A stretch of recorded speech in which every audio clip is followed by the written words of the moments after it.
Some men wake up knowing exactly where they are. Silas Kane wasn't one of them. The last thing he remembered was the taste of copper flooding his mouth and the sand burning through what remained of his clothes. 48 years of living had taught him many things, but dying in the desert wasn't supposed to be one of them. The sun hung directly overhead like a judge passing sentence, and Silas had stopped sweating sometime around dawn. That was the body's way of surrendering, he knew. The flesh giving up before the mind had the decency to follow.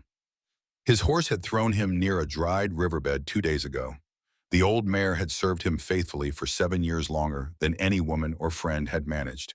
But even she had her limits. The heat had driven her mad, and when she'd bucked him off near a formation of red rocks, she'd galloped east towards something only animal instinct could sense. Silas had watched her disappear into the shimmering horizon, and then he'd started walking. Walking had become crawling by the second day. Crawling had become lying still by the third morning. Now he existed in that strange territory between consciousness and something darker, his body refusing to move while his mind played tricks that felt more real than the burning sand beneath him. He saw Gettysburg first. Always Gettysburg, Emo.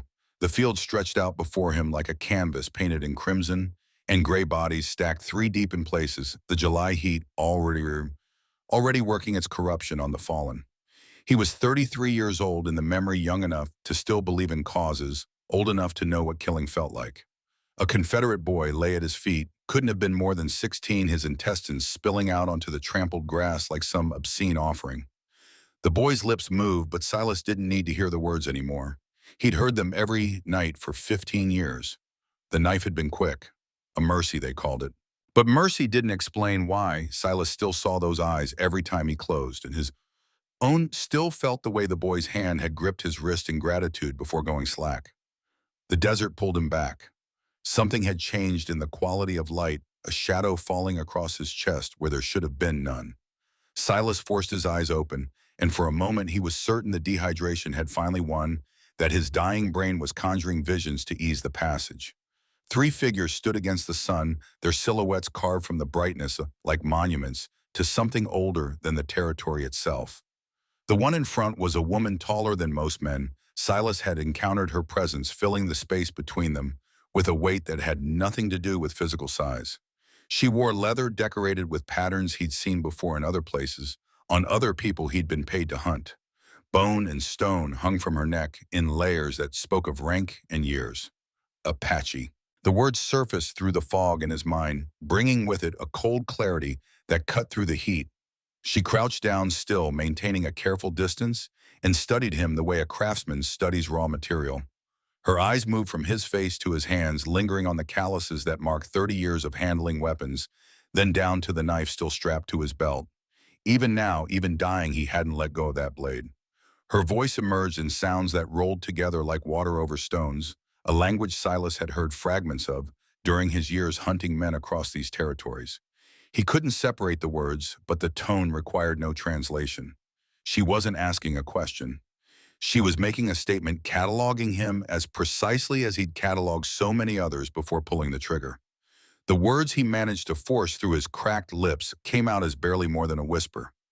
Water. Just that one word, the only thing that mattered anymore. She didn't move. The 2 figures behind her shifted, young men, from the way they carried themselves, and one of them spoke sharply to the woman. His voice carried a note of protest, of warning, but she responded without turning around, and whatever she said ended the discussion immediately. Then she did something that made Silas's blood freeze despite the burning heat. She spoke again, and this time the words emerged in English, accented but perfectly clear, each syllable carrying the weight of absolute certainty. Silas Kane, bounty hunter, killer of men, a creature without honor. The world seemed to tilt on its axis. Silas tried to push himself up, tried to reach for the knife that suddenly felt like it might be his only salvation, but his body had stopped taking orders from his mind hours ago. The woman stood rising to her full height, and for the first time, Silas could see her face clearly. She was perhaps 40, perhaps older, with features that carried the strength of stone and eyes that held depths he couldn't begin to measure. Whatever she saw when she looked at him, it wasn't a dying man deserving of mercy. Her next words fell like stones into still water, each one sending ripples through everything Silas thought he knew about his situation. 5 years ago, you killed my husband. The memory surfaced through the haze of dehydration and heat dragged up from some corner of his mind where he tried to bury it. A job near the border. A man named Nashoba accused of killing a settler family. $200 dead or alive. Silas had tracked him for 3 weeks across terrain, just like this, and when he'd finally caught up, the man had run. One shot, one body falling into the sand, one more name to add to the list that haunted his dreams. Nashoba. The name came back now, carrying with it the weight of everything that word meant to the woman standing over him. She gestured to the young men, and they moved forward to lift Silas from the ground. Their hands weren't gentle, but they were efficient, and as consciousness began to slip away again, Silas caught one last glimpse of the woman's face. She was watching him with an expression he couldn't quite name, something between hatred and curiosity, as if she were trying to solve a puzzle that had only one possible answer. The last thing he heard before darkness claimed him was her voice speaking to someone he couldn't see, the words carrying a promise that made his blood run cold despite the fever burning through him. I didn't save him from kindness. I saved him because I want him to see what he destroyed. Consciousness returned in fragments, like pieces of a broken mirror, slowly reassembling themselves. The first thing Silas registered was the absence of burning sun replaced by cooler air that smelled of leather and wood smoke. The second thing was pain, a deep ache that seemed to have settled into his bones while he'd been under. The third thing was the sound of voices outside speaking in a language he didn't understand, rising and falling in rhythms that suggested argument. He was lying on woven blankets inside a structure made of branches and animal hide, the construction more permanent than the temporary shelters he'd seen Apache raiders use during his hunting days. Through the gap in the entrance, light filtered in at an angle that suggested late afternoon, which meant he'd been unconscious for hours, at least possibly longer. His throat still burned with thirst, but someone had given him water while he'd been out. He could taste it on his cracked lips, feel the residual moisture in his mouth. That simple kindness confused him more than the woman's words had. If she knew who he was, if she blamed him for her husband's death, why bother keeping him alive at all? The voices outside stopped abruptly, and a shadow fell across the entrance. An old man ducked through the opening, moving with the careful economy of someone who'd learned to conserve energy over many decades. He was at least 70, possibly older, with white hair that fell past his shoulders and eyes that seemed to look through Silas rather than at him. The old man sat down without invitation, settling onto the ground with a grace that belied his years. When he spoke, his English was better than the woman's had been, carrying only the faintest trace of accent, the kind that came from years of practice. You're awake, good. Winona will want to know. Winona, a name to attach to the face that had loomed over him in the desert, the woman who'd called him a creature without honor and spoken of her murdered husband. Silas tried to push himself up, but his arms refused to cooperate. The old man watched without offering help, his expression neither hostile nor friendly, merely observant. Where am I safe? For now, the old man's lips curved into something that might have been a smile, though it didn't reach his eyes. Though perhaps that word means something different to you than it does to us. The woman. Winona. She said I killed her husband. The old man nodded, unsurprised. Nashoba. 5 years ago near the border. You tracked him for 20 days and shot him when he tried to run. Silas searched his memory, trying to match the details with what he could recall of that particular job. I was told he killed a settler family, 2 adults, 3 children.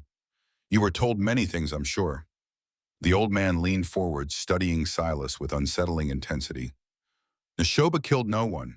The family died of fever, but the husband of one of the dead women wanted someone to blame, and a native man nearby was convenient.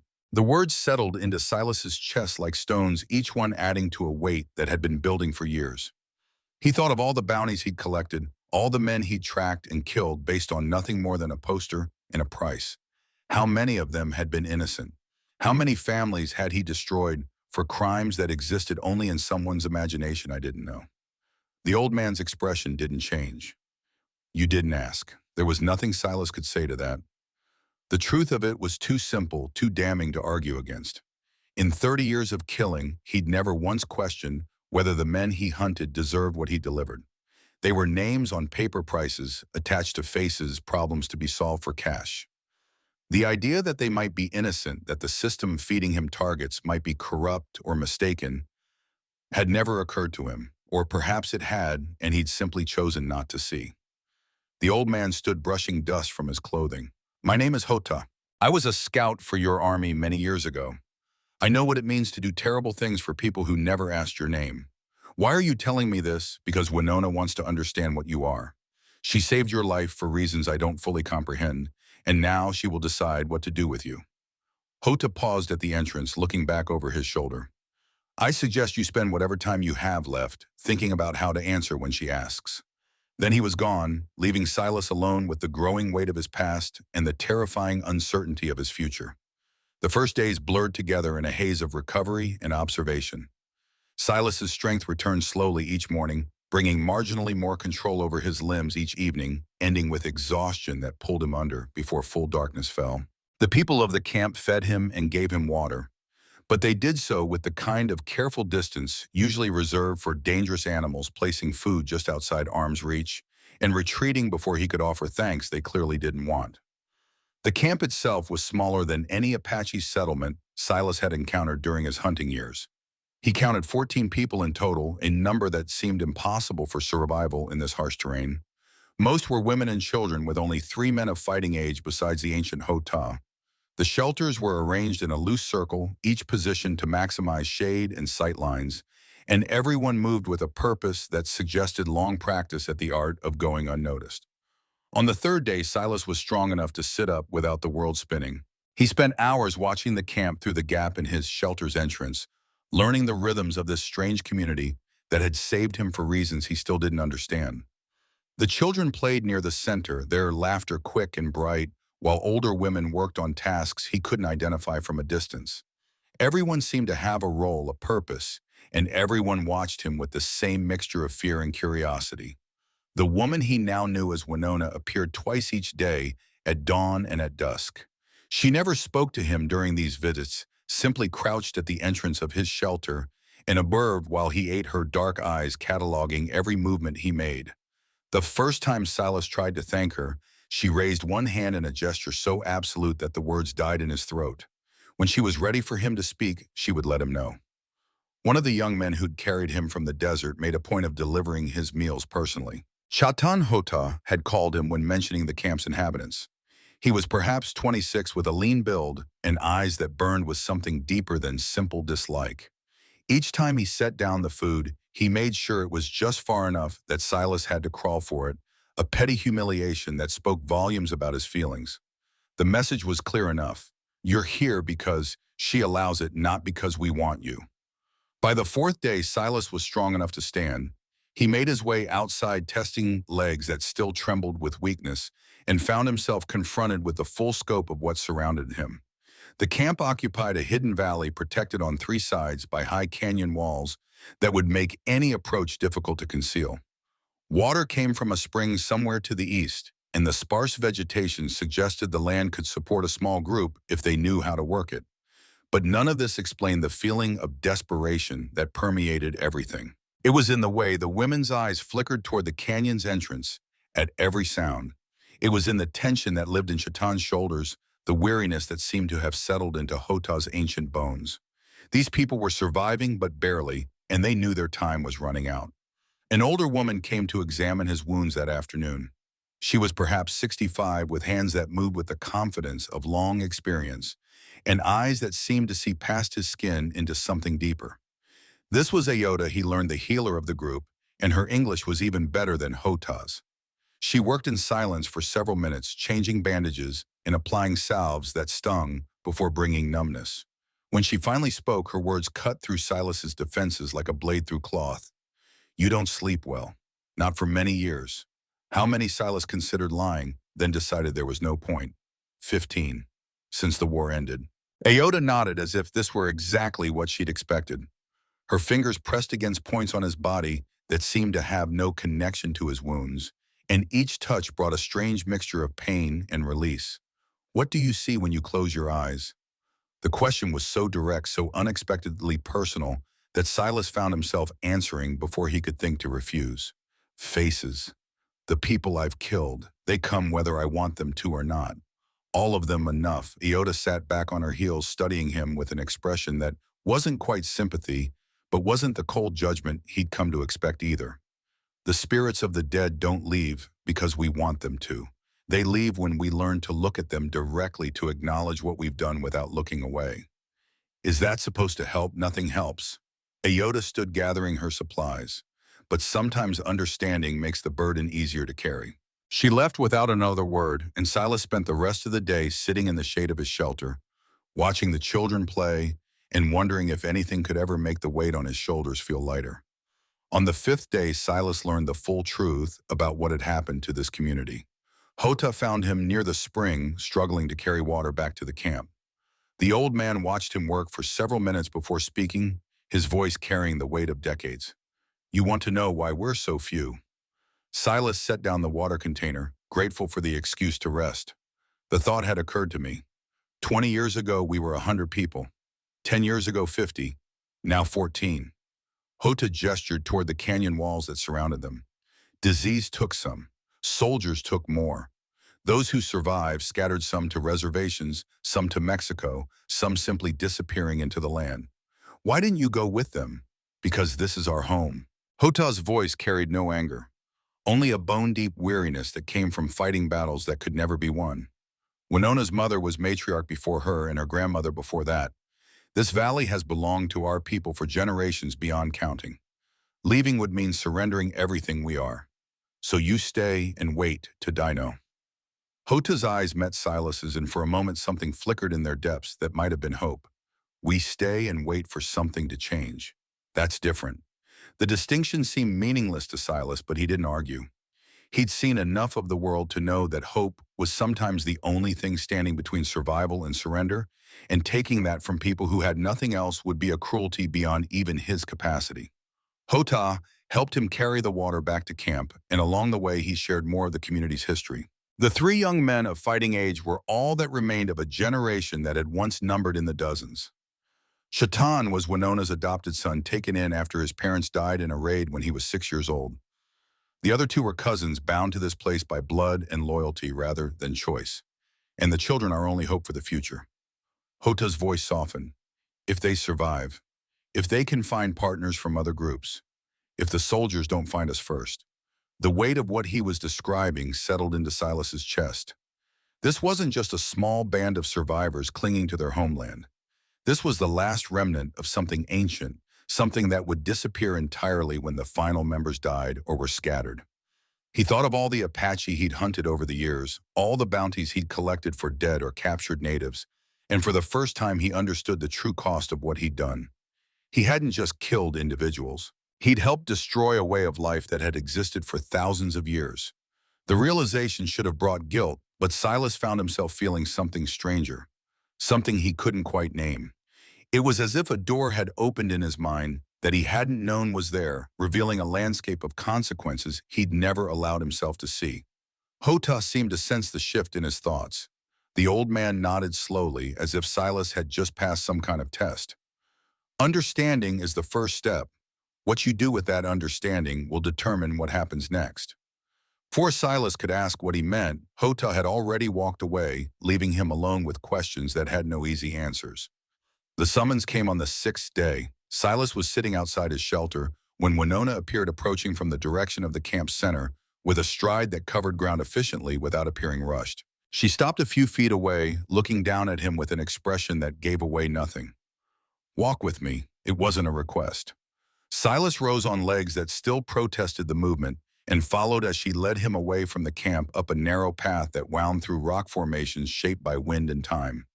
They climbed for what felt like 20 minutes, neither of them speaking, until they reached a flat outcropping that overlooked the canyon below. From here, Silas could see the entire valley. The camp looked small and temporary against the vastness of the land, a fragile cluster of human presence and territory that had existed long before humans arrived and would continue long after they were gone. The sun was beginning its descent toward the horizon, painting the canyon walls in shades of orange and gold.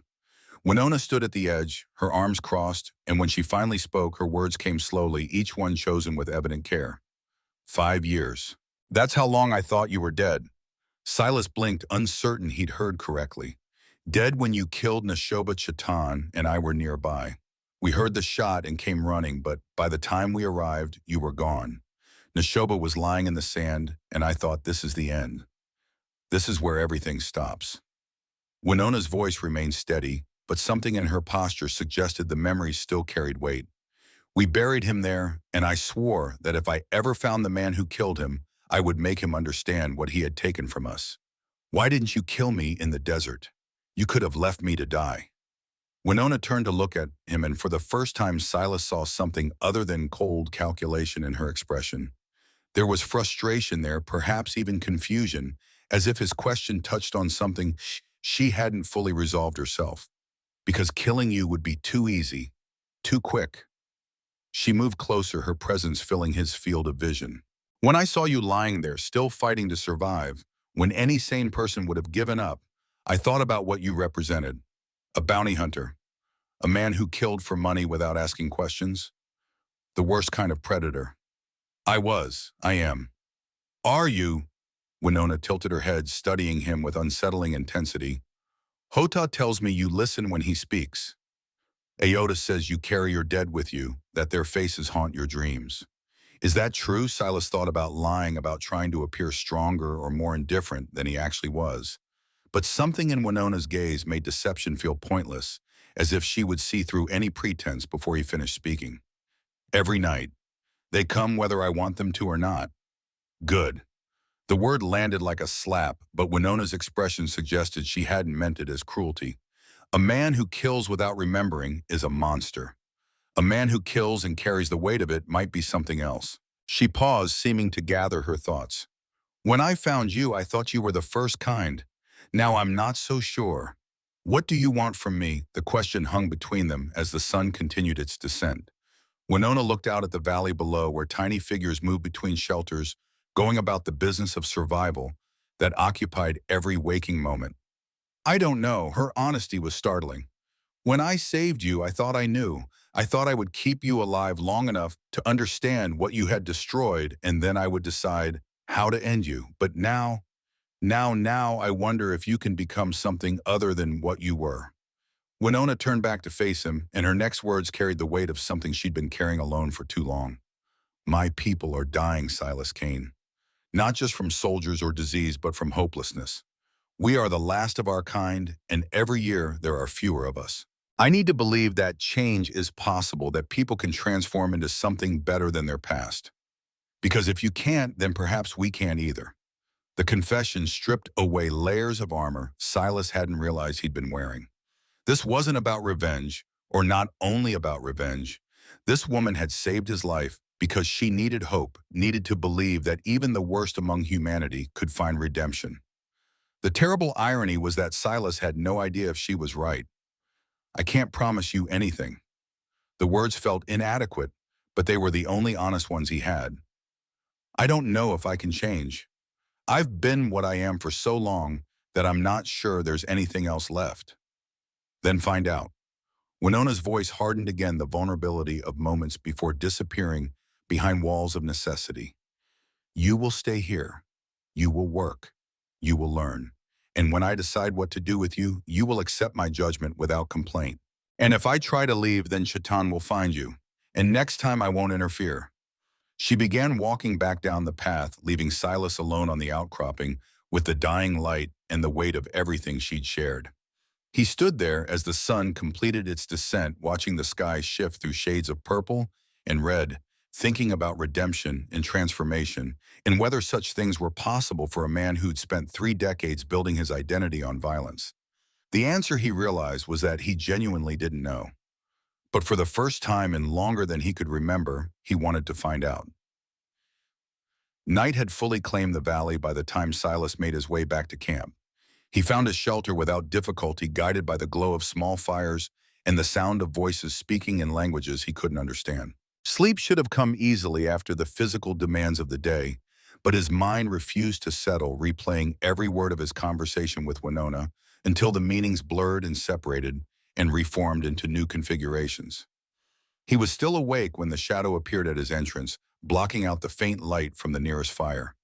The figure that ducked through the opening was a Ryota carrying a small pot of something that smelled of herbs and earth. She sat down without speaking, dipping her fingers into the pot and applying its contents to the healing wounds on his arms and chest. You spoke with Winona. Silas nodded, uncertain where this was going. She told you about Neshoba, about what she wants from you. She wants to know if people can change. Iota's hands paused in their work, and she looked at him with eyes that seemed to see far more than the surface of things. She wants to know if you can change. The rest is just how she explains it to herself. The distinction was subtle but important. Silas found himself appreciating the old woman's directness, the way she cut through layers of meaning to the simple truth beneath. Can I don't know. Nobody knows until they try. Iota resumed her work, her touch surprisingly gentle. But I can tell you this, Silas Kane. The spirits that haunt you, the faces you see when you close your eyes, they are not your enemies. They are your teachers. They come because you need to learn something from them.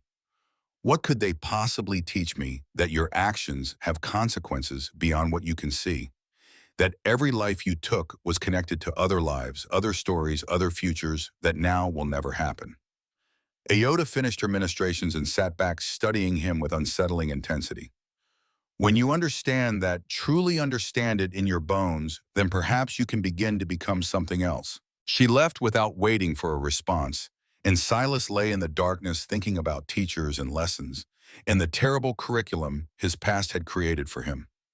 The sixth day dawned, bright in merciless heat, already building by the time the sun cleared the canyon walls. Silas woke with the taste of dust in his mouth and the memory of dreams he couldn't quite hold on to, something about faces and names and a weight that seemed to grow heavier with each passing moment. He found work waiting for him outside his shelter. Not assigned formally, but the water containers were empty, and one of the women gestured toward the spring when she saw him looking. It was as close to acceptance as he'd received since arriving, and he took it as the gift it was. The path to the spring wound through rock formations that provided shade from the worst of the sun. Silas had made the journey twice before, but this time he paid closer attention to his surroundings, noticing details he'd missed in his earlier weakness. The way certain rocks were worn smooth from generations of feet passing over them. The marks on tree trunks that might have been natural or might have been signs left by people who'd traveled this path before. The subtle sounds of wildlife that had learned to live in this harsh environment, adapting to conditions that would kill anything less resilient. He was filling the second container when he heard footsteps approaching, too deliberate to be accidental. Silas straightened slowly, keeping his hands visible, and turned to find Shaitan standing between him and the path back to camp. The young man's face was tight with emotion he wasn't quite managing to control. His hand rested on the knife at his belt, not quite threatening, but not far from it either. When he spoke, his voice carried the weight of something that had been building for days. 10 days. 10 days. You've eaten our food, drunk. Our water slept under our shelter. Silas set down the container carefully. And you haven't said it. Not once. Shaitan moved closer, the distance between them shrinking to something more dangerous. You haven't admitted what you are. Your mother knows what I am. So does Hota. I haven't hidden anything from anyone. That's not what I mean. Shaitan's eyes burned with intensity that went beyond anger into something raw, more primal. You killed my father. You hunted him like an animal and shot him when he ran. And in all these days, you've never once said the words. Understanding dawned slowly, bringing with it a fresh wave of guilt that Silas hadn't expected to feel. He thought about all the conversations he'd had since arriving, all the careful dancing around the central truth of his presence here. He'd acknowledged his past in general terms, had admitted to being a bounty hunter who killed for money. But he'd never directly addressed the specific crime that had brought him to this camp. Never looked at the son of his victim and spoken the truth aloud. You're right. Silas's voice came out rougher than he'd intended. I've been a coward about it. Shaitan's expression flickered, surprise breaking through the anger for just a moment. You want to hear me say it? Fine. Silas met the young man's eyes, directly forcing himself not to look away. I killed Neshoba, your father. I tracked him for 3 weeks and shot him when he tried to run. I didn't know he was innocent, but that doesn't matter. I didn't ask. I didn't care. He was a name on a paper and a price I wanted to collect. The words hung in the air between them, brutal in their simplicity. Shaitan's hand tightened on his knife, but he didn't draw it. I was told he killed a family, 2 adults, 3 children. I believed it because believing made my job easier, because asking questions would have meant facing the possibility that I was killing innocent people for money. Silas took a breath that felt like it cost him something vital. I've been running from that truth for 30 years, telling myself that the responsibility belonged to whoever posted the bounties, not to me. But that's just another kind of lie. Silence stretched between them. The spring burbled softly, indifferent to the human drama playing out on its banks. Somewhere in the distance, a bird called out, the sound echoing off the canyon walls. When Shaitan finally spoke, his voice had lost some of its edge. "Do you regret it?" Silas thought about the question, really thought about it before answering. "I don't know if regret is strong enough. I carry them with me, all of them. Every face, every name I can remember. They come at night and they come during the day, and they never stop." He paused, searching for words that might convey what he meant. But carrying weight isn't the same as making amends. I can feel sorry for what I did until I die, and it still won't bring any of them back. Chetan stared at him for a long moment, and something in the young man's expression shifted. Not forgiveness, nothing that simple or clean, but perhaps the beginning of understanding. Winona took me in when I was 6 years old. My parents had just died in a raid, and I had nothing and no one. Neshoba and Winona gave me a family again. They made me believe that love could survive anything, even the worst this world could throw at him. The shift from accusation to confession caught Silas off guard. He stayed silent, understanding that Shaitan needed to speak more than he needed to be answered. A year after Neshoba died, my little brother was born. Winona had kept the pregnancy hidden, afraid that hope would make the loss worse if something went wrong. But the baby came healthy and strong, and for a few months it felt like maybe things were going to be all right. Silas knew what was coming before Shoughton said it. The knowledge settled into his chest like a stone, another weight added to a burden that already threatened to crush him. He died 3 months later. Sickness, not violence. There was nothing anyone could do. Shaitan's voice had gone flat, stripped of emotion in a way that suggested it was the only way he could tell the story. After that, Winona changed. She became harder, more focused on keeping the rest of us alive. And I had to become something I wasn't ready to be. I'm sorry. The words felt inadequate, but Shaitan didn't seem to be waiting for more. "You want to know what I've learned in the years since my father died?" Shaitan's eyes met Silas's, and something in their depths had shifted from anger to something more complex. "I've learned that there's no justice in this world. Good people die, bad people live, and most of us are somewhere in between, trying to figure out which side we belong on." Silas nodded slowly. "That matches my experience. But I've also learned something else." Shaitan stepped back, creating space between them that felt like more than just physical distance. "I've learned that people can choose what they become. Not easily, not quickly, but the choice is there. My father believed that. He used to say that the spirit inside us isn't fixed, that it grows and changes with every decision we make. He sounds like he was a good man. He was. The best I've ever known." Shaitan's jaw tightened. "And you killed him." "Yes. I can't forgive you for that. I'm not asking you to." Silence fell again, but it felt different now, less charged with impending violence. "But I can watch." Shaitan's voice had grown quieter, more thoughtful. "I can see if you're capable of becoming something other than what you were. And if you can, then maybe that tells me something about what's possible in this world." He turned and walked away before Silas could respond, leaving the older man standing alone by the spring, with the weight of new understanding pressing down on his shoulders. The sun had fully risen now, heat building toward another brutal day. Silas stood motionless for a long moment, thinking about choices and consequences, and the terrifying possibility that his future wasn't as fixed as he'd believed. Then he picked up the water containers and began the walk back to camp, each step carrying him further into a life he no longer recognized. That night, sitting outside his shelter, as the stars emerged one by one above the canyon, Silas allowed himself to consider something he'd avoided for 3 decades. The possibility that change was real, that the man he'd been didn't have to be the man he would become. It felt dangerous, this fragile seed of hope. He'd built his identity on certainty, on knowing exactly what he was and what he was capable of. The idea that those boundaries might be more flexible than he'd imagined threatened to destabilize everything he thought he understood about himself. But there was also something liberating in it, something that made the weight on his shoulders feel, if not lighter, then at least more bearable. Hota appeared at some point, settling down beside him with the ease of long practice. "You spoke with Shaitan." Silas nodded, not surprised that word had spread. "He told you about Neshoba, about his brother?" "Yes."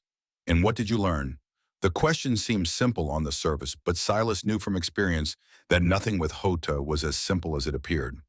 "I learned that consequences extend further than I ever imagined. That killing one person doesn't just end one life, it ripples outward, touching everyone connected to them, changing everything that might have been." Hota nodded slowly as if Silas had passed some kind of test. "That's the first lesson. The hardest one for men like us to learn." He shifted, pulling something from beneath his clothing, a small leather pouch worn smooth from years of handling. "But there are other lessons too, ones that come later after you have learned to see the damage you've caused." "What kind of lessons?" Hota opened the pouch and removed a small object that caught the starlight. It was a pendant of some kind carved from bone into a shape Silas couldn't quite make out. "I told you I was a scout for your army. What I didn't tell you was what that meant." Ota's voice had taken on a distant quality, as if he were speaking from somewhere far away. "In 1855, I led soldiers to the camp of my own people. Not the Chiricahua, a different group in the north. They had refused to move to the reservation, and the army wanted them found." Silas felt a chill that had nothing to do with the evening air. "I told myself they would only be captured, relocated. I told myself I was saving them from a worse fate by cooperating." Hota's fingers closed around the pendant knuckles, whitening with pressure. 70 people died that day, including my wife, my 2 sons. The weight of the confession settled over them like a shroud. Silas looked at the old man with new eyes, seeing not a wise elder, but a fellow traveler on a road paved with regret. "Why are you telling me this?" "Because you need to know that I understand." Hota opened his hand, looking down at the pendant. "We are the same, you and I, men who did terrible things for reasons that seemed sufficient at the time. Men who carry the dead with us wherever we go. How do you live with it?" "Some days I don't." Hota's honesty was brutal. "Some days the weight is so heavy I can barely move. But other days I remember that my life didn't end when I made those choices. I had decades after that moment, decades to try to become something better." "And did you?" "I don't know." Hota put the pendant away, tucking it back beneath his clothing. "But I tried. I'm still trying. And that's all any of us can do." They sat in silence for a while, 2 men carrying burdens that would have crushed lesser souls, finding something like comfort in shared understanding. When Hota finally spoke again, his voice had regained some of its usual strength. "Winona saved you because she needed to believe that change is possible. But what she doesn't understand is that you saving yourself is the only thing that can prove her right." He stood, brushing dust from his clothing. "No one can redeem you, Silas Kane. Not me, not her, not anyone.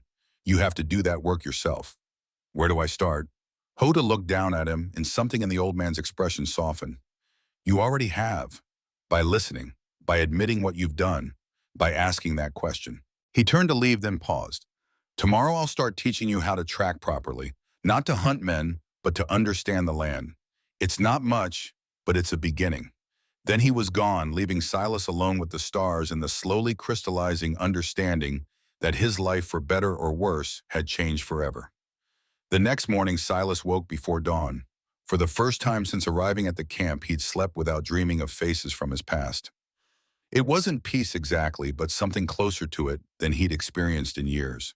He found Hota waiting at the edge of camp, and together they walked into the desert as the sun began its daily assault on the land. The old man moved with purpose, leading Silas along the trails that seemed invisible to anyone who didn't know exactly where to look. The first lesson is observation. Hota stopped beside a patch of sand that looked exactly like every other patch of sand around it. "Tell me what you see." Silas really looked, trying to apply years of hunting experience to something other than tracking men. He noticed depressions in the surface, subtle variations in the color, a few scattered droppings that might have come from a small animal. "Something passed through here. Rabbit maybe, or a ground squirrel, moving east probably within the last few hours." Hota nodded, a hint of approval in his eyes. "Good. Now tell me what you don't see." The question puzzled Silas, but he forced himself to consider it seriously. He looked again, this time trying to identify absences rather than presences. No bird tracks, which is strange because there's seed here. Birds should have been drawn to it. Why weren't they? The answer came slowly assembling itself from fragments of observation and instinct. Something scared them off. Something larger, maybe predatory. Silas scanned the area more carefully, noting the way shadows fell across certain rocks, the height of vegetation in different spots. There, a place where a mountain lion might have waited watching. Hota's expression shifted into something that might have been respect. You learn quickly, perhaps those hunting instincts can be put to better use than tracking men. They spent the morning like that, moving through the desert, while Hota pointed out details that Silas had spent 30 years ignoring. The old man taught him to read weather patterns from cloud formations, to find water sources by watching bird behavior, to move silently across terrain that seemed designed to announce every footstep. But more than skills, Hota was teaching him a different way of seeing the world. Not as territory to be conquered or exploited, but as a complex web of relationships that extended far beyond human concerns. Every plant, every animal, every rock and stream was connected to everything else, and understanding those connections was the first step toward becoming part of the land rather than simply passing through it. By the time they returned to camp, the sun had reached its peak, and Silas's legs were trembling with exhaustion. But it was a good exhaustion, the kind that came from doing something meaningful, and for the first time since arriving, he felt like he might actually belong here. Winona was waiting for them near the camp's entrance. She'd been watching their approach. Silas realized, tracking their progress across the terrain with the same careful attention she applied to everything else.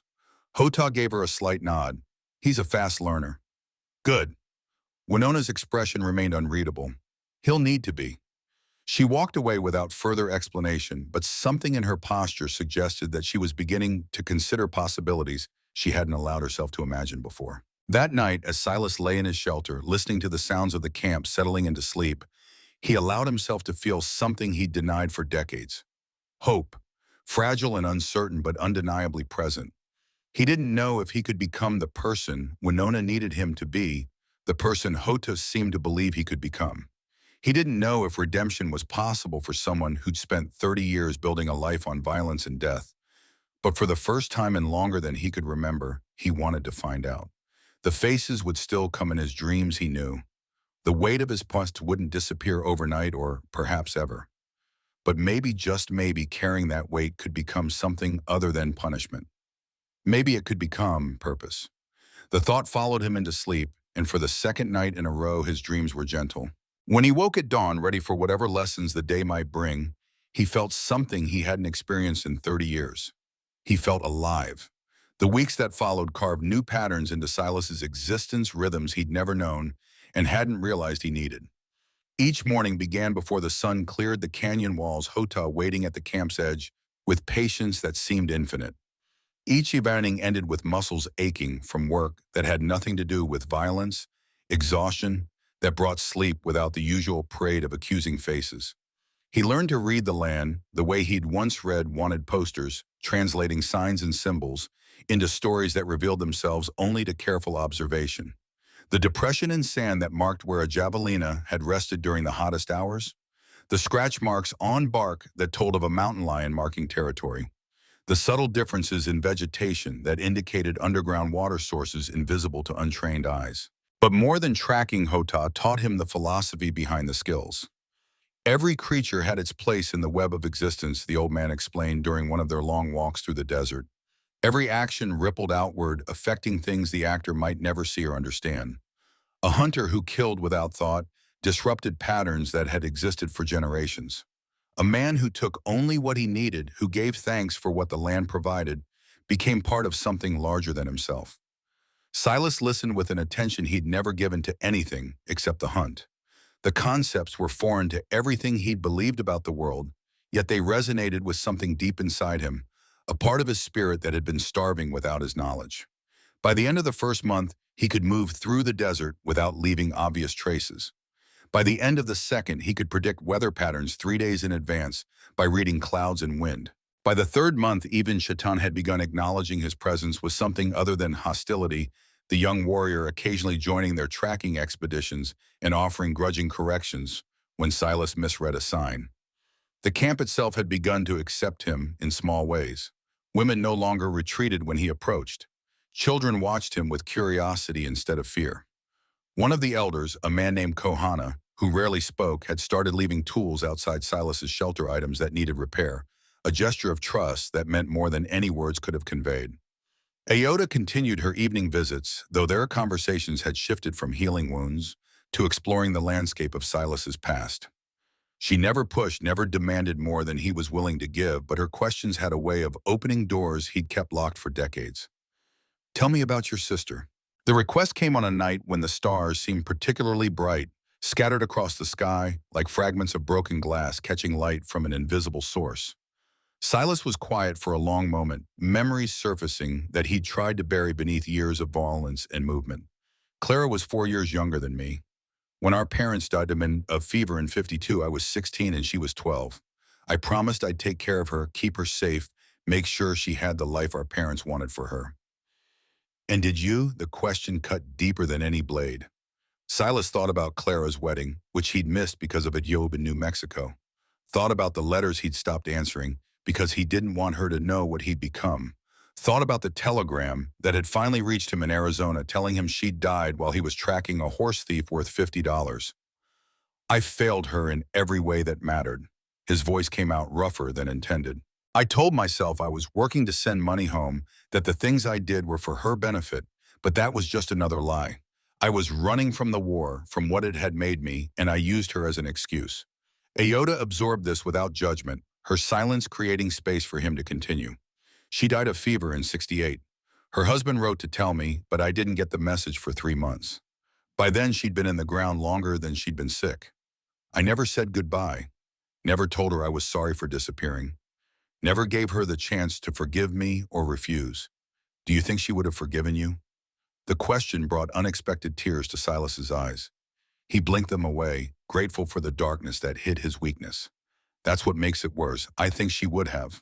Clara always saw the best in people, even when they didn't deserve it. She would have forgiven me, and I would have had to live with that grace instead of carrying my guilt alone. Perhaps that's why you never gave her the chance."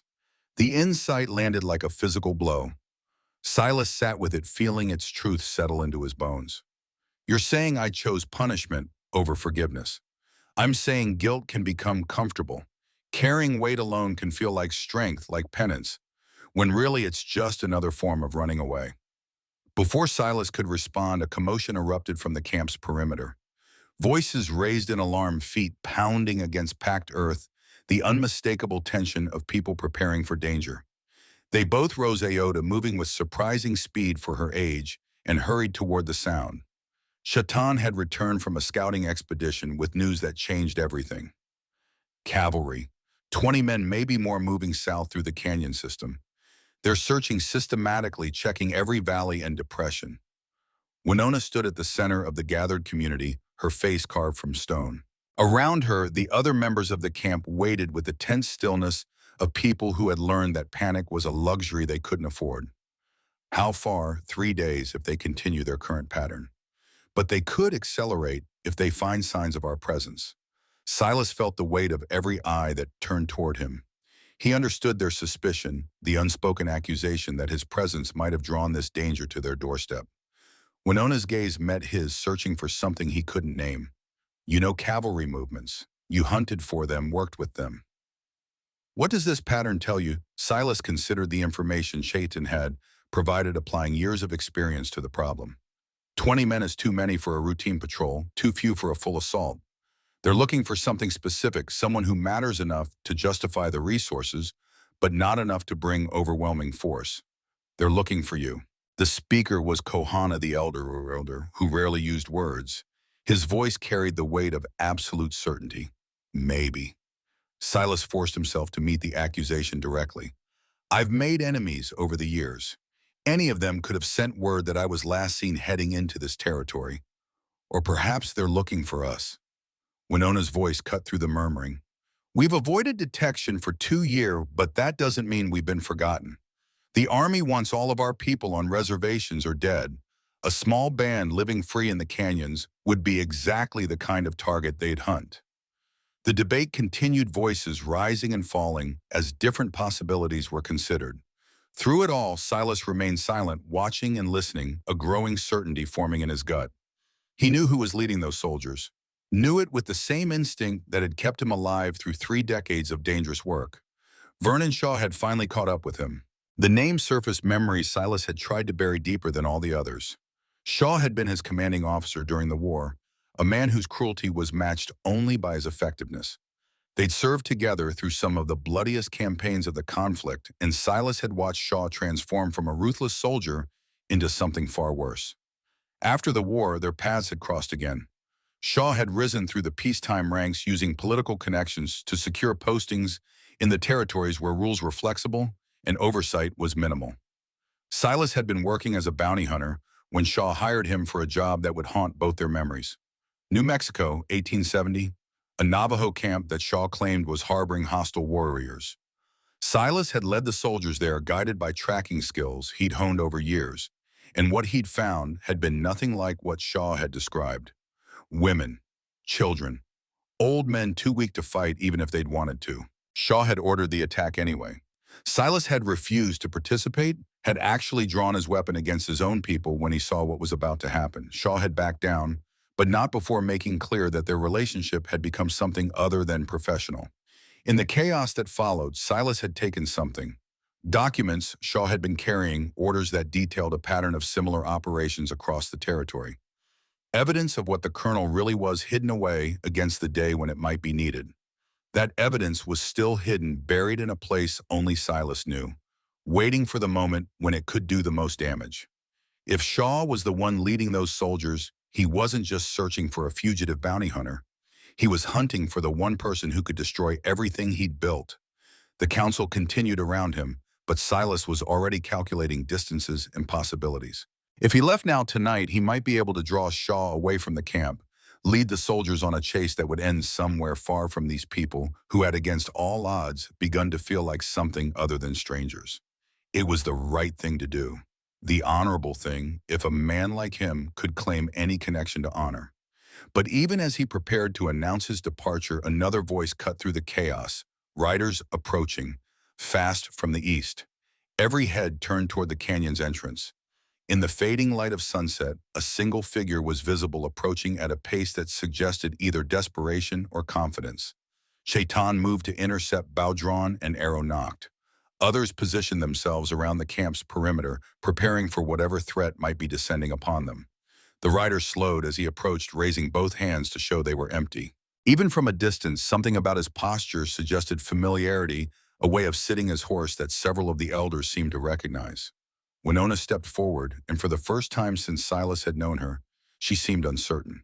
Her shoulders, usually squared with the weight of leadership, had developed a tremor that spoke of emotions she was struggling to control. The rider dismounted and walked forward into the light of the camp's central fire. He was perhaps 40 years old, lean from hard living, with a scar running down his right arm that caught the flickering light. Silas didn't need to hear the gasps from the people around him to understand what he was seeing. Nashoba. Winona's voice emerged as barely more than a whisper, carrying equal parts disbelief and something that might have been fear. "That's impossible. You're dead. You're supposed to be dead." The man stopped a few feet from her, close enough for the firelight to reveal every line on his weathered face. "I know."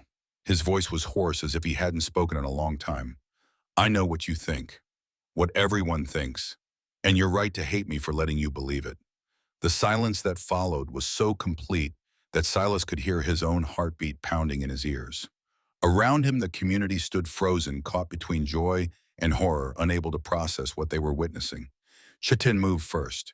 He crossed the distance between himself and Nashoba in 3 quick strides, and the sound of his fists connecting with the other man's face echoed off the canyon walls. 5 years. The words tore from Chitin's throat like something being ripped from deep inside him. 5 years we thought you were dead. 5 years Mother mourned. 5 years I had to become something I wasn't ready to be.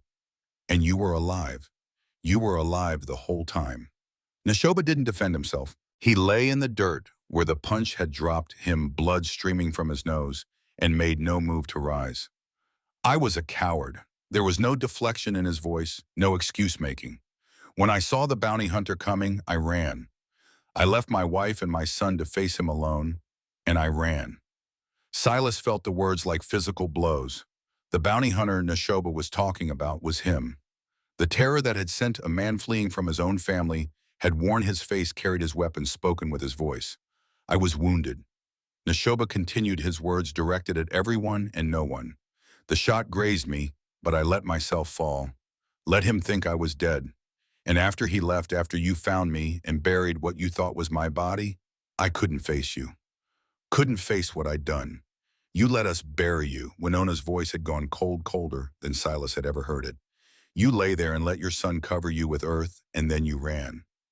Yes, for 5 years. Yes, while our other son died.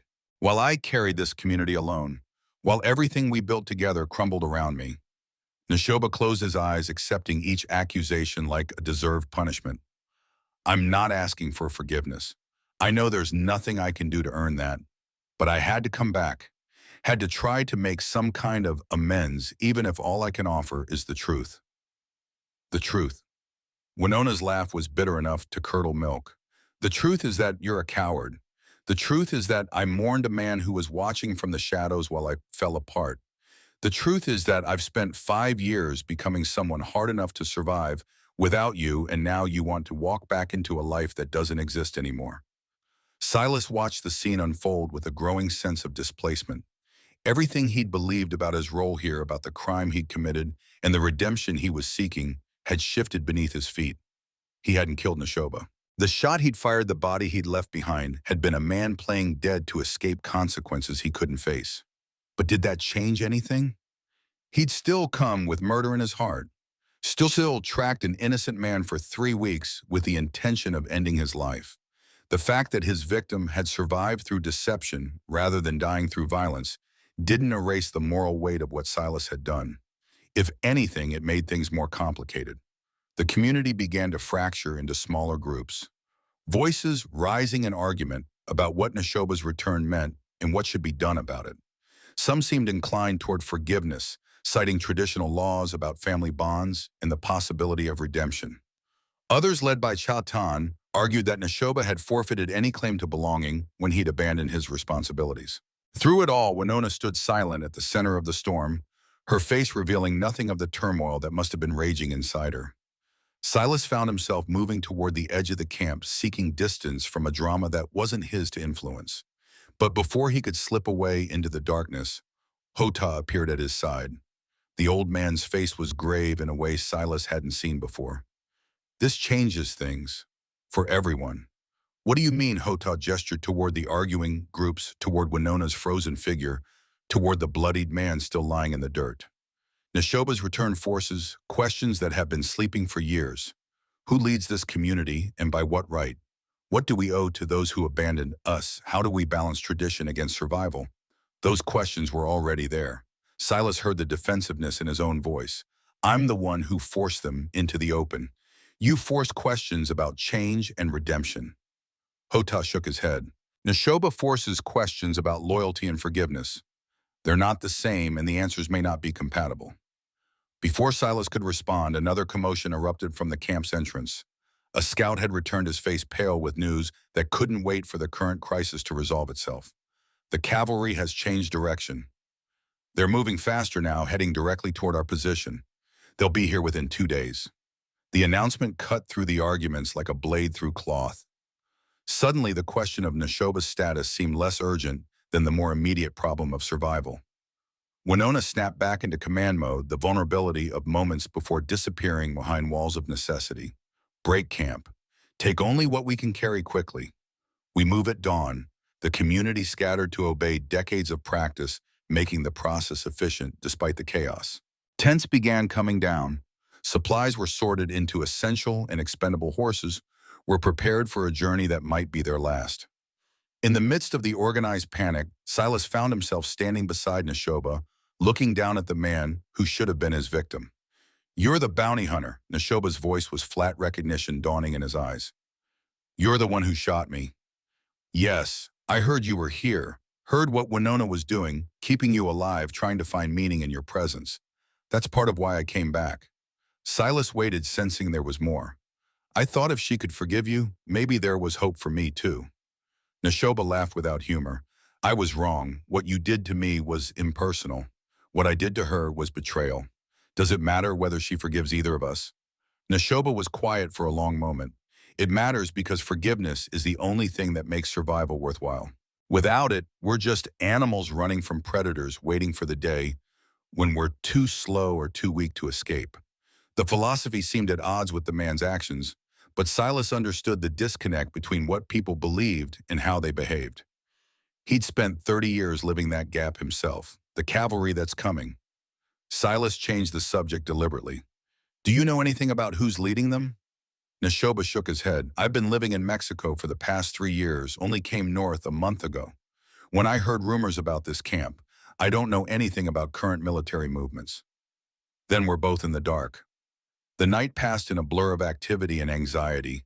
By the time dawn began to lighten the eastern sky, the camp had been transformed into something mobile, every trace of long-term habitation erased with a thoroughness that spoke of extensive practice. Silas found himself assigned to carry water, a task that kept him busy but left his mind free to wander through the implications of everything that had happened.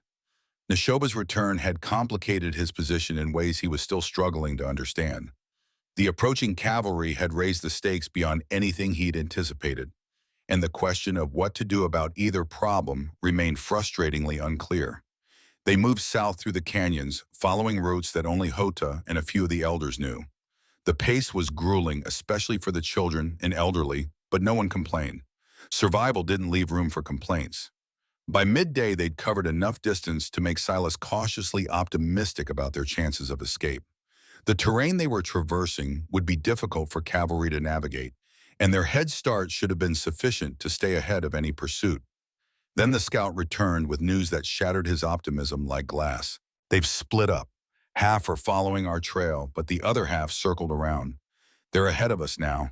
Winona called a halt, her face grim as she absorbed the implications. They knew where we were going. This isn't a random search, it's a planned operation. Silas felt the confirmation of his earlier suspicions settle into his gut.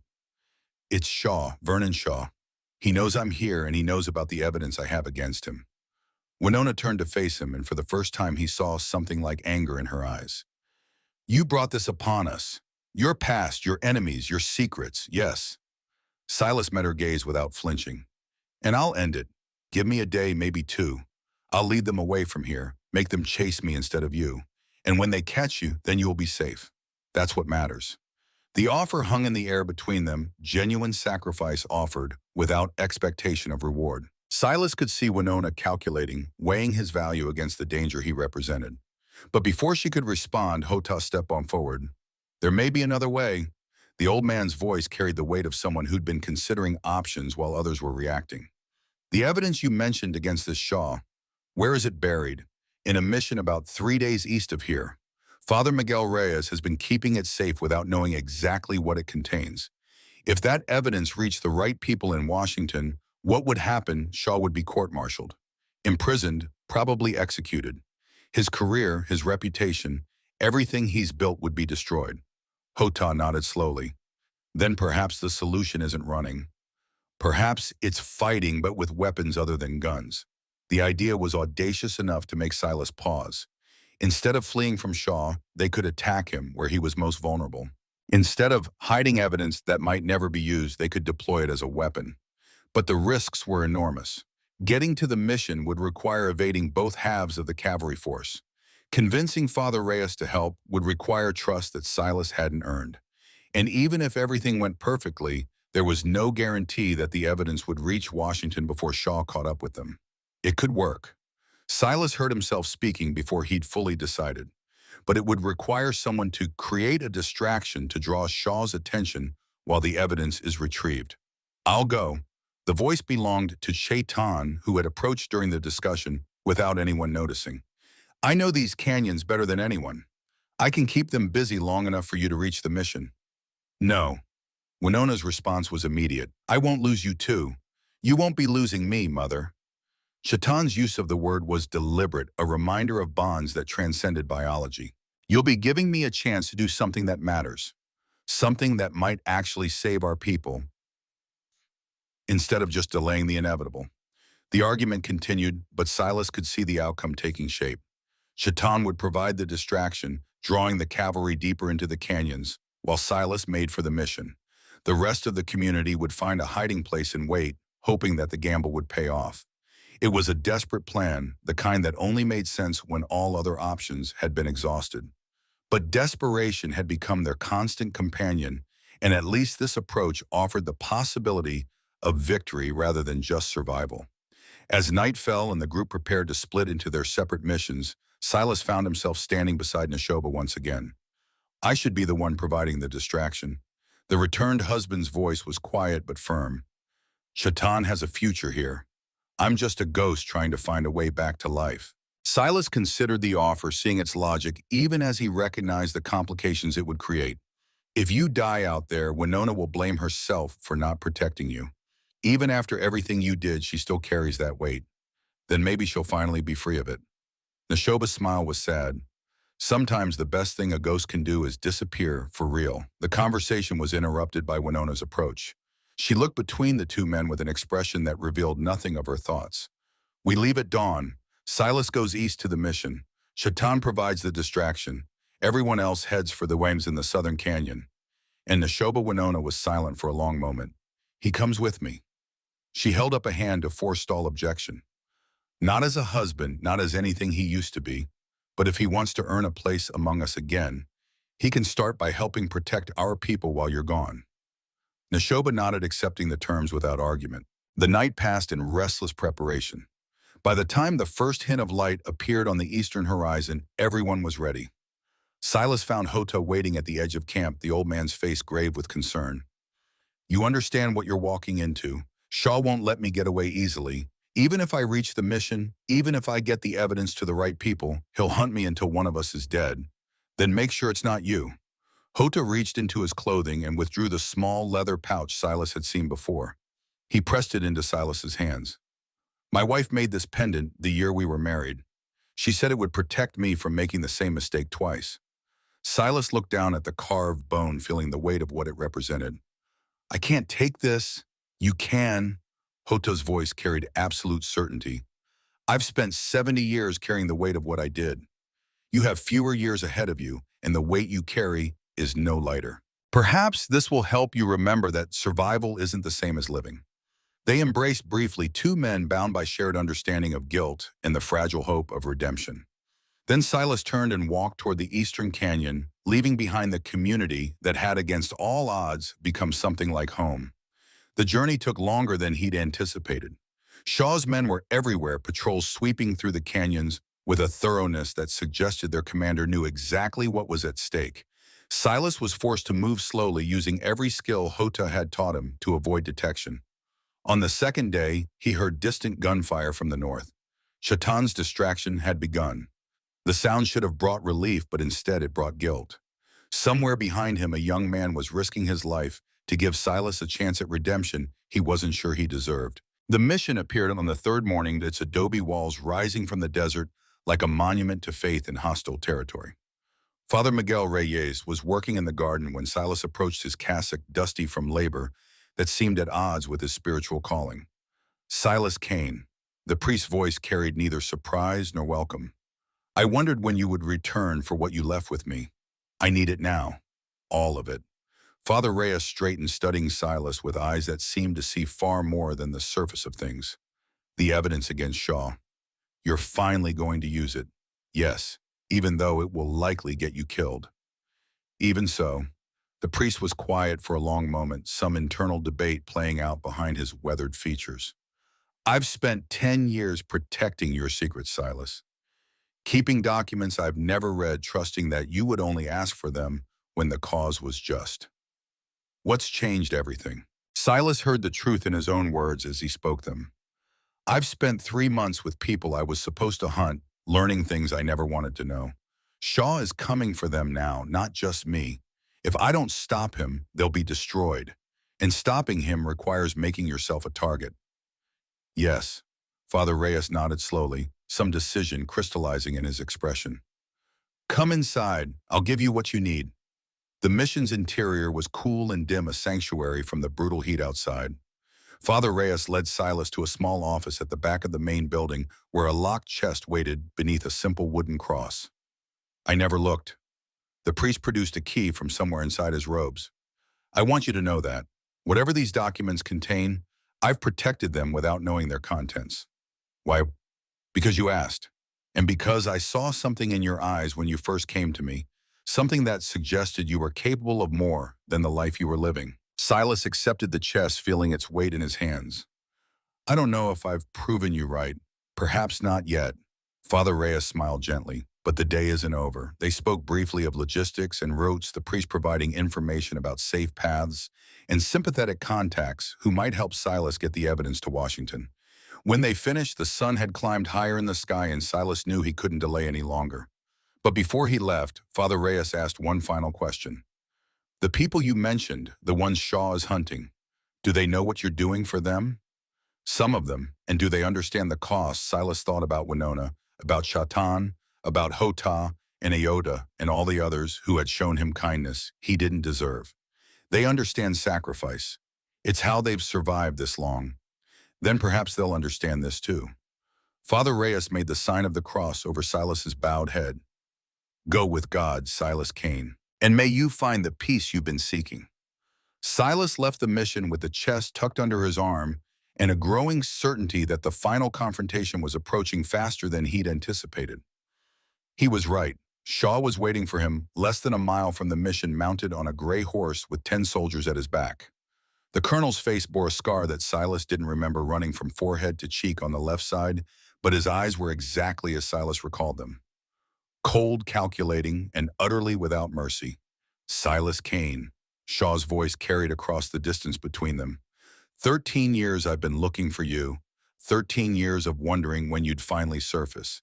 I could say the same. Silas kept his hands visible, where that any sudden movement would bring a dozen bullets his way. Though I thought you'd have given up by now. Given up? Shaw's laugh was as cold as his eyes. You have something that belongs to me. I don't give up on things that belong to me. The evidence in that chest, it doesn't belong to you. It belongs to the families of everyone you murdered in New Mexico. Shaw's expression didn't change, but something flickered in his eyes that might have been fear. Careful, Kane. Accusations like that could get a man killed. Only if nobody else hears them. But Silas shook his head. I didn't come here to threaten you, Shaw. I came to offer a trade. What could you possibly have that I'd want me? The word hung in the air, simple and absolute. You've been hunting me for 13 years. Hunting the evidence I took from you. Silas took a step forward, watching the soldiers' hands tighten on their weapons. I'll give you both right now if you call off your search for the Apache camp I was staying with. Let them disappear back into the canyons. Stop hunting them. Shaw was quiet for a long moment, calculating the offer. You'd sacrifice yourself for a bunch of savages. I'd sacrifice myself for people who showed me more humanity than I ever deserved. Silas felt the truth of the words as he spoke them, something I doubt you'd understand. The standoff stretched on, neither man willing to make the first move. Around them, the desert held its breath, waiting to see how the confrontation would resolve. Finally, Shaw spoke. I don't need to make deals with you, Kane. I have enough men to take what I want by force, and enough connections to make sure no one ever asks questions about how I got it. Then why are you talking instead of shooting? Because I'm curious. Shaw's smile was thin and dangerous. What made a man like you, a killer for hire, suddenly develop a conscience? What could those people possibly have given you that was worth throwing your life away? Silas thought about the question, searching for an answer that would capture everything he'd experienced over the past 3 months. They gave me a chance to be something other than what I was. They looked at me and saw possibility instead of just threat. He paused, finding words for things he'd never tried to articulate. They showed me that legacy isn't about what you've done. It's about what you leave behind. Shaw's expression twisted into something between contempt and confusion. Legacy. That's what this is about. You're dying for the concept of legacy. No, I'm dying because some things matter more than survival, and because you can't be allowed to continue doing what you've been doing to innocent people. Before Shaw could respond, a new sound cut through the tension. Hoofbeats approaching from the west, too many to be scouts, too fast to be a casual patrol. Shaw turned in his saddle, his face paling as he saw what was coming. Riders, perhaps 30 of them approaching in a loose formation that suggested organization rather than panic. At their head rode a man Silas didn't recognize, but whose uniform carried the insignia of someone with authority far beyond a frontier colonel's. Vernon Shaw. The newcomer's voice carried across the distance with the force of absolute command. You are hereby relieved of duty and placed under arrest by order of the Secretary of War. Shaw's face went through several transformations in rapid succession. Shock, denial, rage, and finally something that looked like calculation. This is a misunderstanding. Shaw's voice had lost its confident edge. Whatever accusations have been made, the accusations have been documented for years, Colonel. The officer cut him off. Father Miguel Reyes has been sending reports to Washington through church channels since 1870. Your activities in New Mexico, your unauthorized operations against civilian populations, your misuse of military resources for personal vendettas. All of it has been building a case against you. Silas looked toward the mission where Father Reyes stood in the doorway watching the scene unfold with an expression of quiet satisfaction. The priest caught his eye and nodded once. You knew, Silas said it quietly to himself, more than anyone else. All along you were building a case against him. I was waiting for the right moment. Father Reyes's voice carried across the distance between them, and for someone willing to bring him to justice rather than simply kill him. That required a particular kind of courage that I wasn't sure existed anymore. The arrest proceeded quickly after that. Shaw's soldiers, faced with superior numbers and legitimate authority, surrendered without resistance. The colonel himself was bound and placed on a horse, his protestations of innocence growing more desperate as the reality of his situation became clear. Before they led him away, Shaw managed to catch Silas's eye one final time. This isn't over, Kane. Even if they convict me, there are others who share my views. Others who will continue the work I started. Maybe. Silas walked closer, close enough for only Shaw to hear. But you won't be there to lead them. And that's a start. The column rode away, taking Shaw towards a justice that had been 13 years in coming. Silas watched until they disappeared into the heat shimmer, then turned to find Father Reyes standing beside him. What now? Now you go back to the people who gave you a reason to fight. Father Reyes' smile was gentle. And you tell them what you've accomplished, what you've become. Silas looked east toward the canyons where Winona and her community were waiting. The journey back would be long, and he had no idea what kind of reception he would receive. But for the first time in 30 years, he wasn't running towards something or away from something. He was simply going home. The journey back took 4 days instead of 3. Silas moved cautiously through terrain that had become familiar during his months with the community, but the landscape felt different now. Every shadow seemed to hold potential threat. Every distant sound carried the possibility of pursuit. Shaw was in custody, but the colonel's words echoed in Silas's mind with the persistence of a wound that refused to heal. There are others who share my views.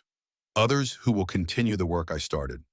The truth of it settled into his bones as he walked.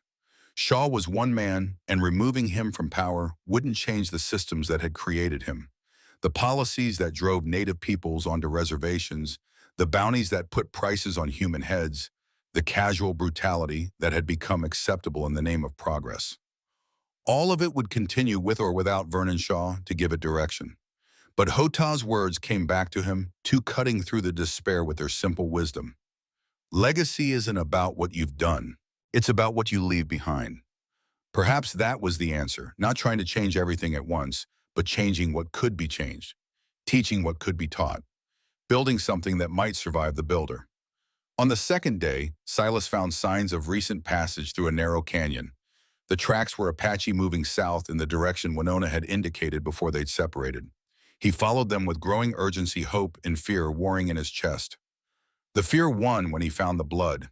It stained the rocks near a shallow pool too much to have come from a minor wound.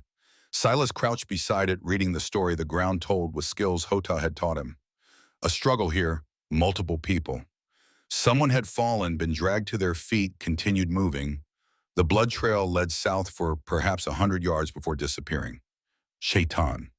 The name surfaced with the force of absolute certainty. The young warrior had provided the distraction, had drawn Shaw's men deeper into the canyons, while Silas made for the mission. If he'd been wounded, if he'd been captured or killed, Silas forced himself to continue following the trail. Whatever had happened, he needed to know. The community needed to know. He found them on the third day hidden in a cave system that opened into a small valley accessible only through a passage so narrow that horses couldn't pass. The entrance was guarded, and Silas was challenged twice before reaching the main cavern where the community had gathered. What he saw stopped him in his tracks. Shaitan lay on a bed of blankets near the back of the cave, his torso wrapped in bandages that showed fresh bloodstains. Ayoda knelt beside him, applying something to the wounds that made the young man's face tighten with pain. But he was alive, breathing, fighting. Silas felt something loosen in his chest that he hadn't realized had been constricting his breath. Winona appeared from the shadows, her face showing the strain of days without rest. She looked at Silas for a long moment, reading something in his expression that seemed to satisfy her. Shaw arrested. Silas kept his voice steady despite the exhaustion weighing on every word. The evidence is on its way to Washington. Father Reyes had been building a case against him for years, waiting for the right moment. And you? I'm here. Silas gestured toward Shaitan. What happened? They caught up with him on the second day. Winona's voice carried the controlled calm of someone who had already processed her fear and moved past it. He led them through the narrow canyons for 6 hours before they cornered him. He killed 3 of them before they brought him down. But he survived. Because he's stubborn. A hint of something that might have been pride entered Winona's voice. And because Neshoba found him. The name brought Silas up short. He scanned the cave, finding the man he'd once tried to kill standing near the entrance, keeping watch with the alertness of someone who had something to prove. Neshoba tracked the cavalry patrol back to where they'd left Shaitan. Winona continued, carried him 3 miles through terrain that would have killed most men. Got him here before the bleeding took him. Silas absorbed this information, feeling the complexity of it settle into his understanding. The man who had abandoned his family 5 years ago had risked his life to save his adopted son. The coward had found courage when it mattered most. Perhaps people really could change. Ayoda finished her work and rose her joints, protesting the movement after hours of kneeling. She caught Silas's eye and nodded once, a gesture that conveyed both acknowledgement of his return and assessment of his condition. You need rest. Food. Both of you do. She included Winona in her pronouncement. The crisis has passed, at least for now. Let yourselves recover before the next one comes. They ate in silence, Silas and Winona sharing a meal of dried meat and wild roots that tasted better than anything he could remember. The cave around them held the sounds of a community settling into temporary safety. Children's voices muted but present. The low murmur of adults discussing plans and possibilities. The crackle of small fires providing warmth against the stone's chill. When the meal was finished, Winona spoke again. Tell me everything. So Silas did. He described the journey to the mission, the confrontation with Shaw, the unexpected arrival of military authority that had resolved the situation in ways he couldn't have anticipated. He explained Father Reyes's long game, the years of documentation and communication that had built a case strong enough to bring down a colonel. He shared Shaw's final words, the warning about others who shared his views and would continue his work. Through it all, Winona listened without interruption. When he finished, she was quiet for a long moment. You were prepared to die. It wasn't a question. Yes, for us, for people who showed you nothing but suspicion and hostility when you first arrived. Silas thought about how to answer. The truth was complicated, layered with motivations he was still trying to understand himself. At first, I would have said it was guilt, paying a debt I owed for everything I'd done, all the lives I'd taken or destroyed. He paused, searching for more precise words. But somewhere along the way, it became something else. I stopped thinking about what I owed and started thinking about what I wanted. And what did you want to matter? To be part of something that would continue after I was gone. Silas met her eyes directly. To leave behind something other than bodies and regret. Winona absorbed this, her expression revealing nothing of her thoughts. Neshoba said something similar when he explained why he came back, that he couldn't bear the thought of disappearing without trying to make amends. Do you believe him? I believe he believes it. Whether that's enough. She shook her head. I don't know anymore. 5 years ago, I thought I knew exactly who he was. Now, I'm not sure I ever knew him at all. People change. Silas heard the irony in offering the words to her using the very argument she'd made when she first saved his life. Sometimes for the better. Sometimes. Winona's voice carried a weariness that went beyond physical exhaustion.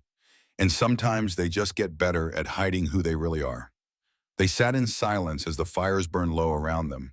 Eventually, Winona rose and moved toward the back of the cave, where Shaitan lay recovering from wounds that could have killed him. Silas watched her go, understanding that whatever happened next would take time to unfold. Trust couldn't be rebuilt in a single conversation, and the damage Neshoba had caused couldn't be repaired with a single act of courage. But watching her sit beside her adopted son, watching her hand reach out to touch his forehead, with a gentleness that belied her hard exterior, Silas felt something that might have been hope. If she could still show that kind of love, after everything she'd lost, perhaps there was room in the world for other kinds of healing too. Morning brought new challenges and new decisions. Shaitan's condition had stabilized, but he would need weeks of recovery before he could travel or fight.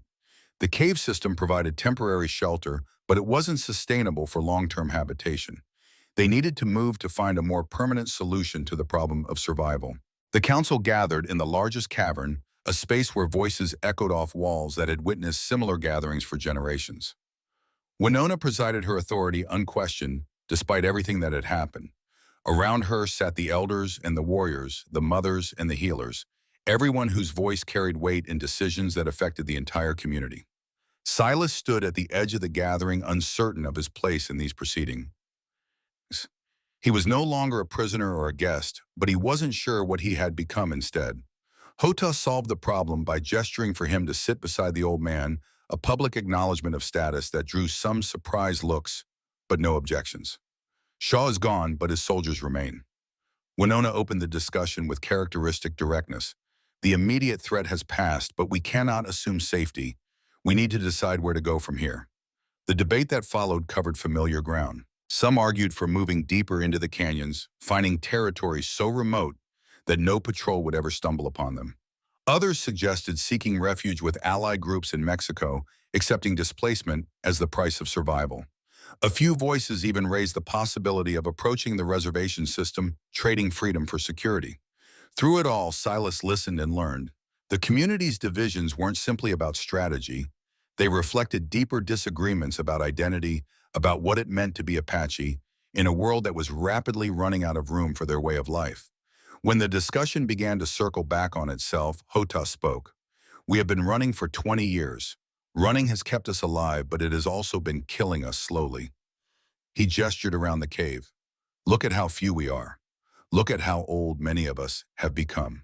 If we continue as we have been, there will be no one left to run within another generation. What alternative do you propose? The question came from Kohana, the silent elder who rarely joined discussions. I don't know, Hota's honesty was startling. But I know that we need new thinking, new approaches. We need people who can bridge the world we came from and the world that is coming. His eyes moved to Silas, and suddenly the older man's invitation to join the council made more sense.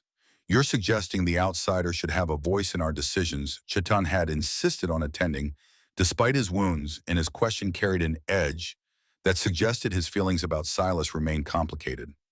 I'm suggesting we hear from someone who knows our enemies better than we do. Hota's response was mild but firm. Someone who has lived among them, thought like them, hunted like them. That knowledge has value regardless of how he acquired it. The cavern fell silent as everyone considered the implications. Silas felt the weight of their attention, the mixture of hostility and curiosity and grudging respect. Winona broke the silence. Speak then. Tell us what you see that we might be missing. Silas rose slowly, aware that whatever he said in the next few moments could shape his relationship with these people for years to come.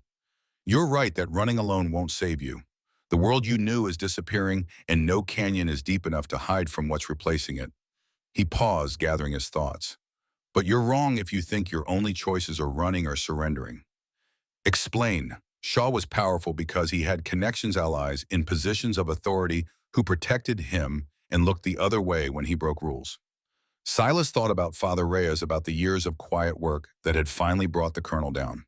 But there are others with power who oppose what Shaw represented. People in churches, in newspapers, in the government itself. They're not strong enough to change everything, but they're strong enough to create spaces where different ways of living might survive. You're suggesting we seek allies among the people who have been destroying us. I'm suggesting you stop seeing all of them as enemies. Silas met Shatan's hostile gaze directly. Some of them are. Many of them are. But not all, and learning to tell the difference could be the key to survival. The debate continued for hours after that, voices rising and falling as different perspectives were considered. Silas said little more, understanding that his role was to provide information and let the community make its own decisions. By the time the council ended, no final resolution had been reached. But something had shifted in the atmosphere. The paralyzing fear that had gripped them since Shaw's approach had begun to lift, replaced by something that felt almost like possibility. As the gathering dispersed, Winona approached Silas. "You gave them something they needed." Her voice was thoughtful rather than grateful. Not answers, but permission to ask different questions. "Is that enough?" "It's a start." She studied him for a long moment. "You've changed since you first came to us." Silas considered the observation. "I've learned things I didn't know I needed to learn. And what will you do with that learning?" The question hung between them, heavy with implications neither was ready to address directly. "Stay if you'll have me." Silas heard the vulnerability in his own voice and didn't try to hide it. Not as a prisoner or a guest, but as someone who wants to help build whatever comes next. Winona was silent for a long moment. When she finally spoke, her words carried the weight of a decision that had been forming for months. "We'll see." She turned to leave, then paused. "There's someone who wants to speak with you. He's been waiting since you returned." She gestured toward a smaller cavern, branching off from the main space where a figure sat alone in the dim light. Nashoba. Silas found him sitting cross-legged on the stone floor, staring at a small fire that cast dancing shadows on the cave walls. The man who should have been his victim looked up as Silas approached, his expression unreadable. "Sit. I've been wanting to talk to you since you arrived." Silas lowered himself to the ground across the fire from Nashoba, studying the face of the man whose supposed death had brought him here. "You saved Chatan's life. I did what anyone should have done." Nashoba's voice carried no self-congratulation. "It doesn't erase 5 years of cowardice." "Maybe not, but it's something." They sat in silence for a moment, the fire crackling softly between them. "I've been thinking about what you said." Nashoba spoke slowly, choosing his words with care.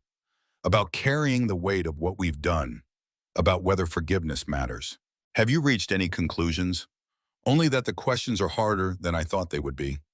Nashoba looked up, meeting Silas's eyes directly. "You came here as the man who tried to kill me. But you've become something else, haven't you?" "I'm trying to." "And does trying feel like enough?" Silas thought about the question seriously before answering. "No, it never feels like enough. But it's all I have." Nashoba nodded as if this confirmed something he'd suspected. "I spent 5 years hiding from what I'd done, telling myself that my shame was punishment enough, that staying away was somehow noble." He laughed without humor. "But hiding isn't penance. It's just another form of running away." "What changed?" I heard about Winona. About what she was doing, keeping an enemy alive because she needed to believe in redemption. Nashoba's voice softened, and I realized that if she could find that kind of hope after everything I'd put her through, maybe I had an obligation to try too. "So you came back." "So I came back, knowing she might kill me on sight, knowing Shatan might never forgive me, knowing that everything I'd left behind had changed beyond recognition." He paused, knowing that the only thing worse than facing all of that would be continuing to hide from it. Silas absorbed this, recognizing the mirror his own journey held up to Nashoba's story. Two men who had run from their responsibilities, finding their way back through paths neither could have predicted. "What happens now? Now I try to earn back what I threw away." Nashoba's jaw tightened with determination. "Not as a husband. That relationship is over, whatever the formal status might be. But maybe as a member of this community. Maybe as someone who can contribute to what comes next. And if they won't accept you, then I'll have to find another way to make amends. But I won't run again." Nashoba's eyes held steady. "Whatever happens, I won't run again." The conviction in his voice rang true. Silas had spent enough years reading people to recognize sincerity when he heard it. "I hope you get the chance." "So do I." Nashoba rose, preparing to leave. "For what it's worth, I'm glad you're here. Glad you became something other than what you were when we first crossed paths." "So am I." Nashoba left, and Silas sat alone beside the dying fire, thinking about redemption and the strange paths it sometimes took. The weeks that followed established new patterns. Shaitan recovered slowly, his strength returning in increments that tested everyone's patience. The community remained in the cave system, while scouts searched for a more permanent home, somewhere defensible enough to provide security without being so remote that isolation would finish the work Shaw had started. Silas found himself integrated into daily life in ways that would have seemed impossible months before. He hunted with the younger warriors, learning from them, even as he shared skills they lacked. He helped with camp tasks that didn't require cultural knowledge he didn't possess. He sat at councils and offered opinions when asked, careful not to overstep boundaries that remained clearly drawn. His relationship with Winona evolved too, though not in the direction he might once have expected. The attraction he'd felt for her hadn't disappeared, but it had transformed into something more like partnership. They worked together on problems affecting the community, their different perspectives complementing each other in ways neither could have anticipated. One evening, as they watched the sun set through the cave's entrance, she spoke about things she'd never shared before. When Neshoba left, I thought I would die from the grief, not just losing him, but losing the future we'd planned together, the family we were building, all of it gone in a single moment of violence. Silas listened without responding, understanding that she needed to speak more than she needed to be answered. After I buried what I thought was his body, I made myself into something else. Someone hard enough to survive alone, strong enough to lead when everyone around me was falling apart. She paused. I told myself it was strength, but now I wonder if it was just another kind of running away. From what? From the possibility that I might feel something again, that I might trust someone again and be betrayed again. Winona's voice carried an old pain. It was easier to be the leader who needed no one than to be the woman who had lost everything. And now Neshoba is alive, and you're here, and nothing is what I thought it was. She turned to look at him directly. Now I'm trying to figure out what strength really means. Maybe it means being willing to feel things even when feeling things is dangerous, maybe. Her eyes searched his face as if looking for something she couldn't name. Or maybe it means learning when to let go of the things we've been carrying too long. She rose and left before he could respond, leaving him with questions that had no easy answers and feelings he wasn't sure how to process. 2 months after Shaw's arrest, word reached them through Father Reyes's network. The colonel had been convicted by a military tribunal and sentenced to death. The evidence Silas had preserved, combined with testimony from survivors and witnesses the priest had been cultivating for years, had proven overwhelming. Shaw would hang before autumn. The news brought a complex mixture of emotions. Satisfaction that justice had been served. Relief that the threat Shaw represented was permanently ended. But also a strange emptiness, as if removing the enemy who had defined so much of Silas's recent life had created a void that needed filling. Hota found him sitting alone on a rocky outcropping, watching the canyon below without really seeing it. You thought you would feel differently. Silas nodded slowly. I thought there would be closure. But he's just one man. The system that created him, that used him, that would have protected him if the right people hadn't intervened. All of that still exists. Of course it does. Hota settled beside him with the ease of long practice. Evil doesn't disappear when you cut off one branch, but neither does good. Shaw is gone, and Father Reyes is still working. The people who helped bring Shaw down are still in positions of influence. The struggle continues. Is that supposed to be comforting? Namhota's smile was bad but genuine. It's supposed to be true. Comfort is something we find for ourselves, not something the world provides. They sat in silence for a while, watching shadows lengthen across the canyon floor. Winona says the scouts have found a place. Hota spoke eventually. A valley 4 days south with water and good defensive positions. They're recommending we move there before winter. Is it safe? Nowhere is safe. But it might be home. The word hung in the air between them, weighted with meaning that went beyond simple geography. I never thought I'd have that again. Silas's voice was rough with emotion he didn't try to hide. A home, a place where I belonged. And now I'm not sure what to think. Everything I believed about myself, about what I was capable of, about what the future might hold. All of it has changed so much I barely recognize my own life. Hota placed a hand on his shoulder, the touch conveying things that words couldn't express. That's how you know the change is real. When you can no longer see yourself clearly in the mirror of who you used to be. The move to the new valley took longer than expected. Chatan was still recovering, and the elderly members of the community couldn't travel at the pace the younger ones preferred. They moved in stages, establishing camps along the route, never staying long enough in one place to leave permanent traces. Silas found himself working closely with Neshoba. During the journey, the two men whose fates had been so strangely intertwined now cooperating on the practical challenges of moving 15 people through hostile territory. Their conversations were brief at first, limited to immediate concerns about routes and supplies. But gradually something shifted between them. Not friendship exactly, but a kind of mutual recognition. They had both been broken by their own choices. They were both trying to rebuild something from the wreckage. One night, camped in a narrow canyon with guards posted at both ends, Neshoba asked the question that had been hovering between them since their first conversation. Do you think they'll ever really accept us? Either of us? Silas considered the question seriously. I don't know. Maybe acceptance isn't the right goal. What is then? Being useful, contributing something that matters. Silas thought about everything Hota had taught him, everything he'd learned from watching the community struggle to survive. Legacy isn't about being remembered fondly. It's about leaving behind something that helps the people who come after you. Neshoba was quiet for a moment. Winona said something similar once, years ago before everything fell apart. She said the only immortality worth having was the kind you created by teaching others what you knew. She's a wise woman. She is. Neshoba's voice carried an old grief. I was too young and too stupid to appreciate it when I had the chance. You have another chance now. Do I? Neshoba looked at him directly. Or am I just fooling myself thinking I can make up for 5 years of absence with a few months of presence? I can't answer that for you. Silas met his gaze without flinching. But I can tell you that trying and failing is better than not trying at all. And that the people here have more capacity for forgiveness than you might expect. Is that what you've found, forgiveness? I've found something. Silas struggled to put it into words. Not forgiveness exactly. More like space to become someone different. Permission to try even knowing I might fail. Neshoba absorbed this, his expression thoughtful. Maybe that's all any of us can ask for.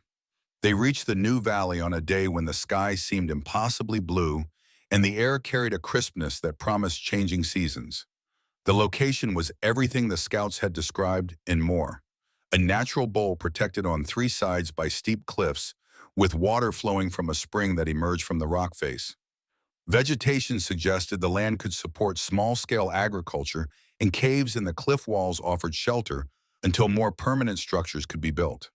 The community spread out to explore their new home, and for the first time in weeks, Silas heard genuine laughter. Children ran through the open spaces. Adults pointed out features and possibilities, their voices carrying excitement instead of fear. Even Chatan, still moving carefully to protect his healing wounds, seemed energized by the potential he saw around him. Winona stood at the center of the valley, turning slowly to take in everything around her. When Silas approached, she was smiling in a way he'd never seen before. This could work. It could. He stood beside her, sharing her view of the place that might become home. It's not perfect, but it's defensible. And it's beautiful. Beauty matters. Winona's voice was soft. We've spent so long focused on survival that we forgot why survival was worth pursuing. And now we remember. She turned to face him. Will you stay, Silas Kane? Not as a guest or a prisoner, but as a member of this community? The question contained everything that had passed between them over the months since she'd found him dying in the desert. The suspicion and the testing, the gradual building of trust, the shared struggles that had forged connections neither had expected. Yes, the word came without hesitation. If you'll have me, we'll have you. Winona reached out and placed her hand on his arm, a gesture of acceptance that carried more weight than any formal ceremony could have conveyed. You've earned your place here. They stood together in the valley that would become their home, watching the community begin the work of building something new from the ruins of everything that had come before. 6 months passed like water through open fingers. The valley transformed under the community's careful attention, shelters rising where none had existed, gardens taking root in soil that had never known cultivation, pathways forming between structures as daily routines established themselves. Silas had become something he'd never expected to be: a teacher. The skills Hota had shared with him, he now passed on to younger members of the community. Tracking and hunting, yes, but also the philosophy behind them. the understanding of connection and consequence that had changed how he saw the world. Chatan had become his most dedicated student, the young warrior's initial hostility evolving into something more like respectful rivalry. They hunted together, trained together, sat beside the same fires at night, discussing questions that neither could fully answer. One evening as they cleaned weapons after a successful hunt, Chatan spoke about something he'd never addressed directly. "I used to dream about killing you." Silas continued his work without looking up. "I know. After what you did to my father. What I thought you'd done." Chatan's voice was thoughtful rather than threatening. "I imagined it in detail. How it would feel to take your life the way you'd taken his." What changed Chatan was quiet for a moment. "I watched you. Watched you work without complaint at tasks that were beneath what you'd been. Watched you learn our ways with respect instead of condescension. Watched you risk your life for people who had every reason to want you dead." He set down the blade he'd been sharpening. "Somewhere along the way, the man I wanted to kill stopped existing, and I couldn't hate the one who replaced him. Do you trust me now?" "I trust what I've seen you become." Chaden's eyes met his directly. "That's not the same as forgetting what you were. It's enough, maybe." Chaten rose, preparing to leave. "But I'll be watching, and if the old Silas ever comes back, I'll be ready." The warning carried no malice, only the honest acknowledgement of reality between two men who had found their way to a kind of peace. The first child born in the new valley arrived in early spring, a girl whose cries echoed off the cliff walls and brought tears to eyes that had forgotten how to weep for joy. Her mother was Mika, a young woman who had been one of the silent presences during Silas's early days in the community. The father was a man from another band who had found his way to them during the winter, proof that the isolation that had been killing them was beginning to break. Silas watched the celebration from the edges, content to observe without participating directly. The joy belonged to the community, to the people who had earned it through years of suffering and loss. His presence was accepted, but this wasn't his moment. Hota found him there, the old man moving slowly, now his years finally beginning to catch up with his spirit. "You look thoughtful." "I was thinking about legacy." Silas watched the new mother hold her daughter, watched the community gather around to welcome the first of what might be many new lives. "About what it really means. And what have you concluded that I was wrong about it for most of my life?" Silas turned to face his mentor, his teacher, his friend. "I thought legacy was about blood, about children who carried your name into the future. But that's not it at all. No, legacy is about what you pass on. Knowledge, wisdom, ways of seeing the world." Silas gestured toward the community, toward the children playing in the open spaces, toward the adults who carried themselves with a dignity that had seemed impossible months before. "It's about teaching others what you've learned so they can teach others after you're gone." Hota smiled, the expression carrying satisfaction that went beyond simple approval. "You've become wise, Silas Kane. Wiser than I expected when I first saw you lying in the desert, more dead than alive. I had good teachers. You had opportunity." Hota's voice was gentle but firm. The wisdom was always there, waiting for you to stop running long enough to find it. They stood together in silence, watching the celebration continue as the sun began its descent toward the canyon walls. "I don't have much time left." Hota spoke without self-pity, simply stating a fact both of them knew to be true. "My body is tired, and soon it will stop working altogether." "Don't talk like that. Why not? Death is as natural as birth. More natural, really. It comes to everyone, while birth is something only some are privileged to witness." Hota placed a hand on Silas's arm. "When I go, I need to know that the things I've learned will continue, that someone will teach the young ones what I've taught you. I will. I know you will. That's why I'm not afraid." Hota died 3 weeks later, quietly in his sleep, as if death were merely a transition from one room to another. The community mourned him with rituals Silas didn't fully understand, but participated in, nonetheless, honoring the man who had given him more than he could ever repay. At the ceremony, Winona spoke about what Hota had meant to their people. His years as a scout, the betrayal he'd carried, the decades of service that had followed as he tried to make amends.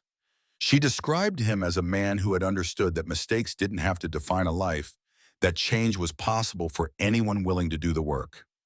When she finished, she looked at Silas. "He wanted you to say something too." Silas rose, uncertain what he could possibly add to words that had already been spoken. The community watched him, and in their faces he saw not the hostility of his early days, but something that might have been acceptance. Hota found me when I was dying in more ways than one. His voice was steady despite the emotion beneath it. My body was failing in the desert, but my spirit had failed long before that.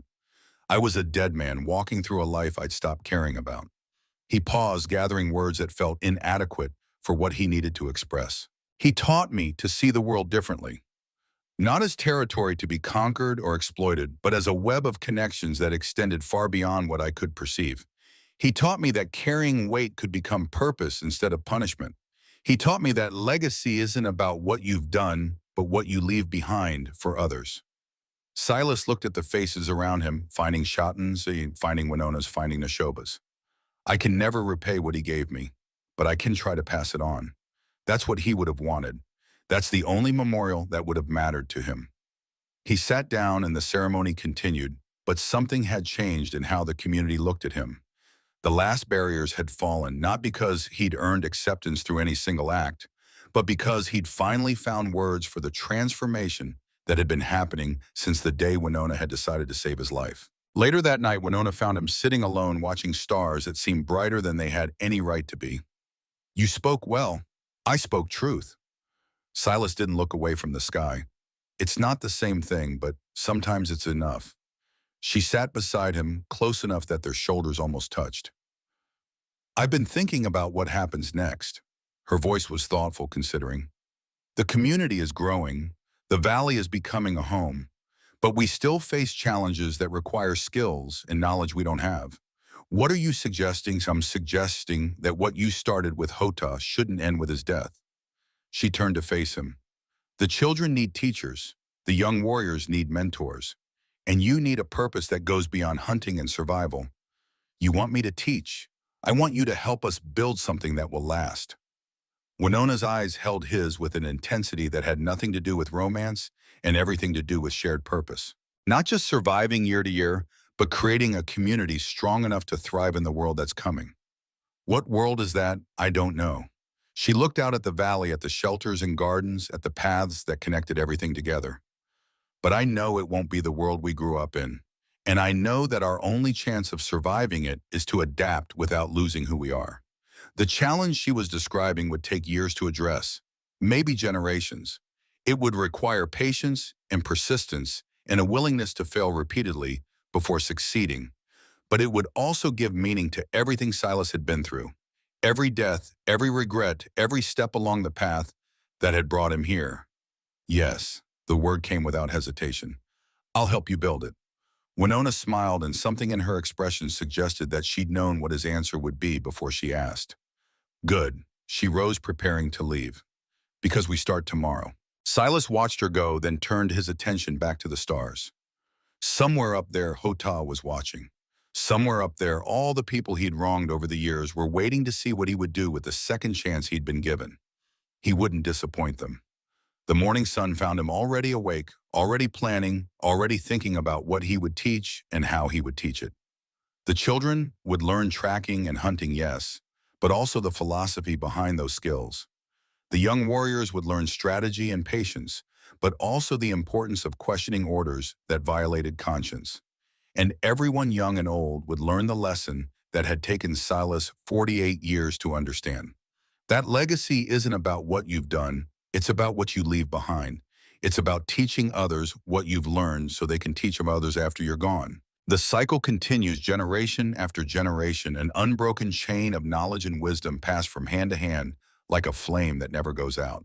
That was the new bloodline. Not blood at all, but something more enduring, something worth dying for, something worth living for.